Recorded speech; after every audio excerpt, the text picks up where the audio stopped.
For 8 months between 1940 and 1941, the troops were pinned down in the shattered ruins of a strategic port, surrounded by Rommel's Afrika Korps, pummeled by German artillery, and bombed relentlessly by the Luftwaffe. They were expected to be annihilated. By all logic, they should have been wiped out. But they weren't. Instead, they fought like lions. They struck back so fiercely, German propagandists called them rats. It was supposed to be an insult, a joke about how the troops were cornered, trapped. But here's the thing, rats are survivors. They can squeeze through cracks no wider than a coin, slither up drain pipes, and drop 5 stories without breaking a bone. They refused to die, and so did the battered Australian-led garrison, trapped in one of World War II's most bomb-lashed hellscapes, a Libyan port city known as Tobruk. Instead of waiting for death, they dug in. They didn't just hold their ground, they burrowed underneath it, striking from the shadows. They scurried through trenches, stole across no man's land, and infiltrated deep into the Nazi war machine. Generals in Berlin fumed, furious that a ragged band of Australians, Brits, Poles, and Indians were holding out against a German army 7 times their number, with 7 times their armor. Join us today to learn how these soldiers frustrated Rommel's Nazis for far longer than anyone thought possible on today's episode of the Infographic Show. The British captain wiped the sweat from his eyes and peered through his binoculars at the endless sand before him. Somewhere out there, beyond the shimmering heat waves, the Italian 10th Army was digging in, bracing for the coming storm. This was North Africa, 1940, a sun-scorched chessboard where the British 8th Army played for the highest stakes, control of the Suez Canal. If the Axis seized it, Britain's vital lifeline to India, Australia, and the oil fields of the Middle East would be severed. The entire war effort could collapse. That couldn't happen. The Italians, under Mussolini's orders, had swept east from Libya into Egypt, hoping for a quick victory. But their advance was sluggish, their supply line stretched thin. General Archibald Wavell and his British-led forces saw an opportunity. Operation Compass was the plan, a lightning-fast counteroffensive to drive the Italians back and cripple their foothold in North Africa. The 8th Army's tanks were fueled, their artillery primed. They would strike hard, encircle the Italians, and push toward Tobruk, a key port that would become the next battlefield. The captain exhaled, rolling his shoulders as he checked his rifle. Fast forward a few weeks and the Italian 10th Army wasn't retreating, it was disintegrating. British and Commonwealth forces had cracked their lines wide open, and now the desert was swallowing them whole. Convoys of battered trucks choked the narrow roads west, desperate to escape the carnage behind them. British tanks tore through the fleeing columns, their 2-pounder guns hammering steel, sending wreckage cartwheeling across the sand. The tanks were lumbering and unstoppable. Their treads crushed everything in their path, discarded rifles, shattered helmets, and the broken bodies of those who had died running. Italian officers watched in horror as entire battalions surrendered without a fight. By early January 1941, what remained of the 10th Army was cornered at Beta Fom, a last desperate stand against the inevitable. It was a massacre. In a matter of weeks, an entire army, over 130,000 men, had been wiped off the map. But the job wasn't finished. The British war machine kept rolling west, dust plumes stretching for miles as armored divisions and desert-hardened infantry pushed toward their next prize, Tobruk. The port city was a linchpin, its deep-water harbor essential for supplying Axis forces across Libya. If the British seized it, they could choke off any chance of an Italian comeback. But taking Tobruk wouldn't be easy. Its defenses were formidable. Barbed wire, minefields, concrete bunkers with interlocking fields of fire. The Italian garrison, still reeling from the rout, had no illusions about victory. But Mussolini had ordered them to fight to the last man. The 8th Army had momentum, but Tobruk would be no swift conquest. It would be a siege, a bloodbath, a fight where survival was a roll of the dice. And if the British took it, the battle for North Africa would change forever.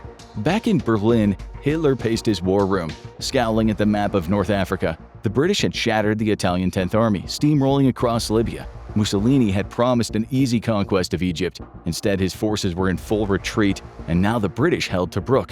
Hitler exhaled sharply, tapping his finger on the table. The British had humiliated his so-called ally and threatened his southern flank. It was time to send in the professionals. Enter General Erwin Rommel, the Desert Fox. Hitler knew him as a bold, unconventional commander who always was one step ahead of the enemy.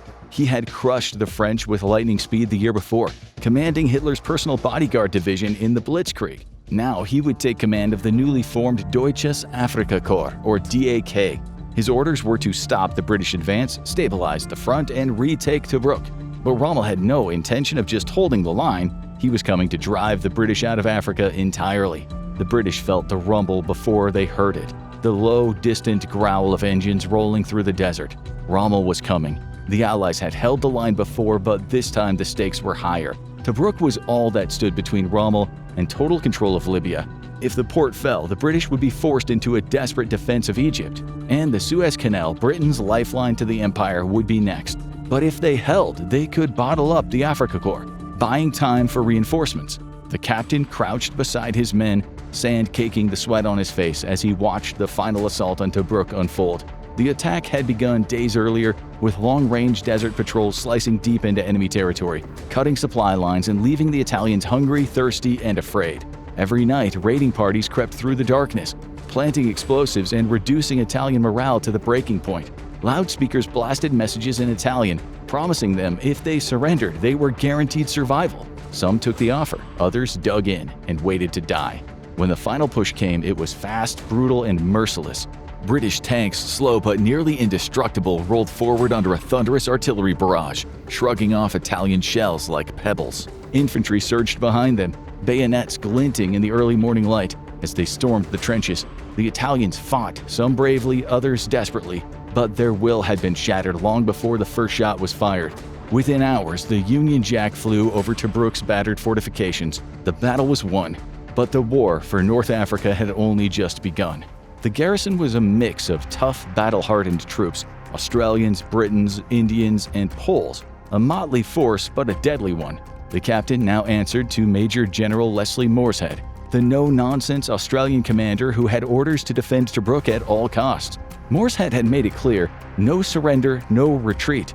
The men would fight from the trenches using every trick in the book, night raids, deception tactics, and aggressive counterattacks. Supplies would have to come by sea under constant Luftwaffe bombardment. Every shell, every bullet had to count. As the captain scanned the desert horizon, he could see the dust clouds rising. Rommel was coming fast. The siege of Tobruk was about to begin. By April 1941, Tobruk was no longer just a port city. It was a fortress, a nightmarish network of trenches, barbed wire, and gun emplacements that stretched across the arid wasteland like the ribs of some long-dead beast. The captain and his men spent their days digging, fortifying, reinforcing. Tunnels snaked beneath the ruins of the city, bunkers were carved from solid rock, and firing positions were camouflaged with sandbags and scrap metal.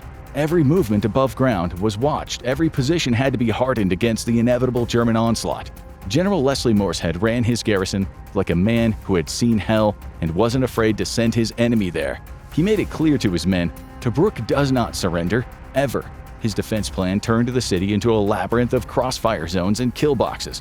Machine gun nests covered every avenue of approach, artillery batteries were hidden beneath rock outcrops, and snipers lay in wait behind the shattered husks of buildings.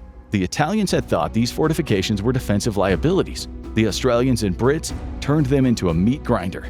And then came the Luftwaffe. From dawn till dusk, the sky howled with the drone of German bombers.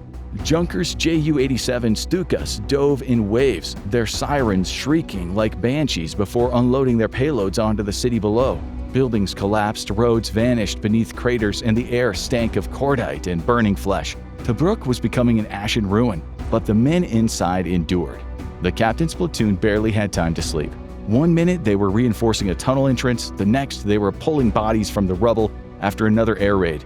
The British Royal Air Force tried to intervene, but their bases were scattered across North Africa. Their forces stretched dangerously thin. Tobruk was simply too far. The Luftwaffe had air superiority, and the garrison had to fight without hope of consistent support from above.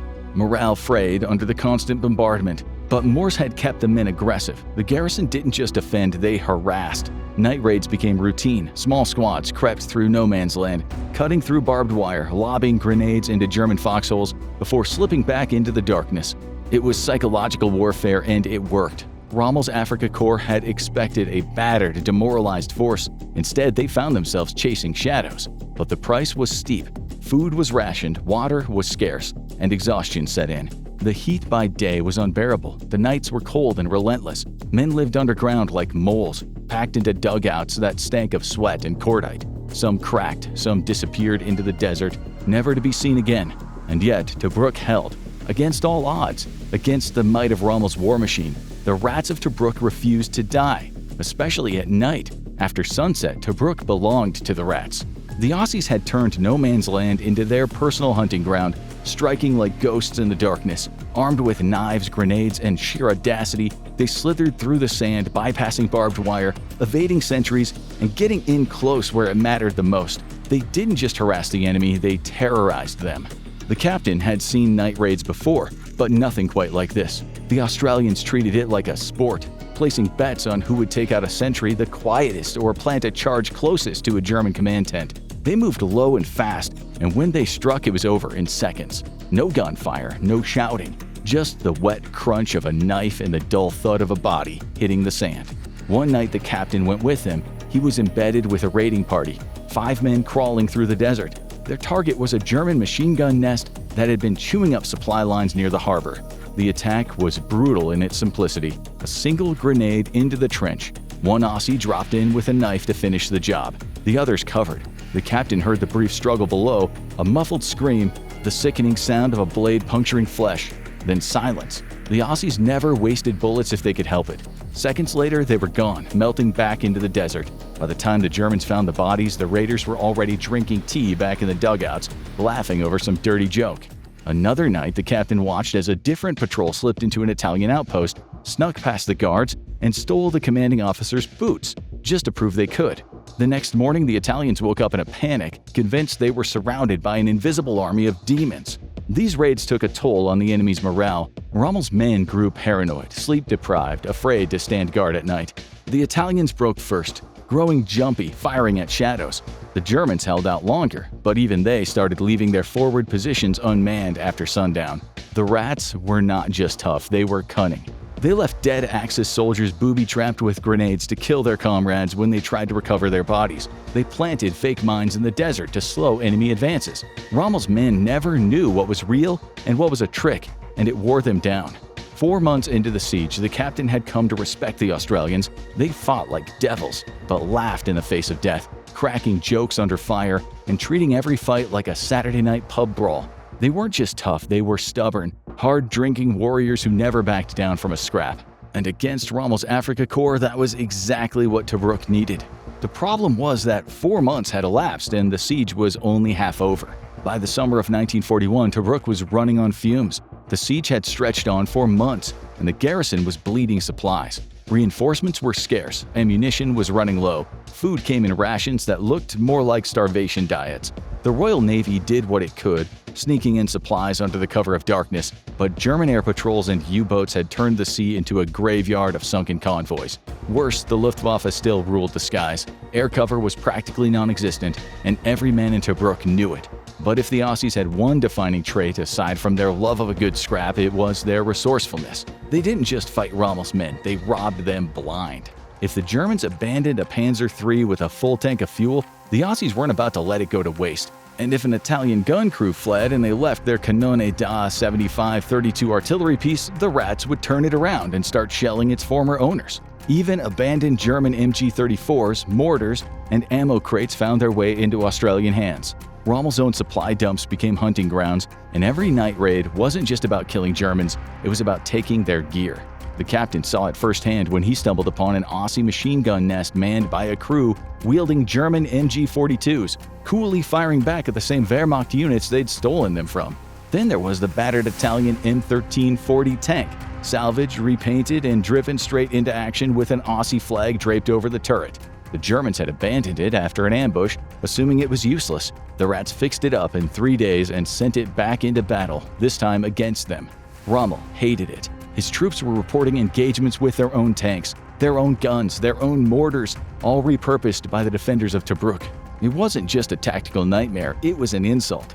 The mighty Deutsches Afrika Korps was being outgunned by its own weapons, and Rommel knew there was nothing more demoralizing than being killed with your own kit. But despite their ingenuity, the siege was grinding Tobruk down. The Germans never stopped shelling, never stopped bombing, and every day the sun baked the city's ruins like a furnace. The captain could feel the weariness settling in. The men were gaunt, exhausted, and stretched to their limits. Water was rationed to the point where some men didn't even have enough to clean their rifles. Shell shock was real, and every man knew that tomorrow could bring a direct hit. Yet still they held on, because as long as they were still in the fight, as long as they could still pull the trigger on a German rifle or fire a stolen mortar, Tobruk remained a thorn in Rommel's side, and the Rats weren't about to roll over and die. The battle for Tobruk had become a brutal, unrelenting endurance test. The defenders were pinned down in a twisted urban hellscape, a city ground to rubble by months of near-constant artillery bombardment and sniper fire. But the Rats adapted. They had no choice. To move through the ruins of the city was to risk death, but to stay in one place was to invite it. So they developed a unique tactic, one that made them seem almost impossible to hit. A desperate, instinctive maneuver they would later be known for, the Tobruk scurry. The captain watched it unfold from the dirt. It wasn't about running in a straight line or taking chances. It was short, erratic bursts from cover to cover. No soldier dared linger longer than necessary in one place. They darted from one corner to another, zigzagging in unpredictable, disorienting patterns that confused the enemy. Like rats in a maze, the defenders blurred the lines between man and shadow, a series of fleeting targets impossible to focus on. The relentless shelling made the earth tremble, but it was nothing compared to the cold dread of crossing open ground. They knew the Germans were already locked onto their next target. Still, the Rats kept moving. They never stopped moving. It became a signature move of the defenders, one that took an incredible toll on morale. The Germans could never quite catch them. Every time Rommel's troops thought that they had the upper hand, the Rats would vanish into the rubble and come back out again at night, planting explosives on tanks, sabotaging supply lines, and disappearing like smoke. For the Aussies, it wasn't about taking Tobruk, it was about making Rommel work for it. By the time the siege dragged into its final months, the captain had seen the familiar exhaustion in the eyes of his men, the weariness of those who had been fighting for so long that they could no longer remember a time when they hadn't been under fire. But through it all, they held on. The Rats of Tobruk had fought against overwhelming odds, held a line against a force 7 times their size, and faced down a weapon superiority the likes of which few garrisons could withstand. They were outgunned and outnumbered. Rommel's Afrika Korps had tanks, air superiority, and every advantage in the book. The defenders of Tobruk had nothing but grit, cunning, and a stubborn refusal to give in. The captain marveled at their resilience, how, despite the odds, despite everything, they had forced the Germans to spend resources in the desert they could ill afford to lose. The Rats had delayed the Axis war machine, slowed their momentum in North Africa, and if nothing else, they had proven to the world that Rommel was not invincible. The desert was littered with the wreckage of German tanks, supply trucks, and broken dreams. Every night, the Rats had struck from the shadows, just as likely to steal an enemy gun and turn it back on them as they were to ambush a convoy. They had made the Afrika Korps question everything they knew about war. But eventually, the Rats ran out of men. They ran out of ammunition. The final straw came when the last of their reinforcements failed to arrive, a final crushing blow to their hopes. The siege was broken, and the defenders had been forced to surrender. The last Rats were cornered, their energy spent. And yet, despite the fall of Tobruk, the Rats had earned a place in history. Their resilience, their ability to survive under the most unimaginable conditions, had cost Rommel precious time and kept his forces distracted. They had ensured that the Allies could continue the fight. But for the British captain, the legacy of the Rats was simple. They didn't just survive, they thrived. They had turned the desert into a graveyard for the Nazi war machine, leaving Rommel's forces bloodied and humiliated. The captain would never forget the face of the man who led them, the tough, easygoing Australians whose unshakable courage in the face of overwhelming odds would become a legend. The Rats of Tobruk turned a desperate fight into a legendary stand. If you were in their shoes, would you have fought to the end or tried to escape?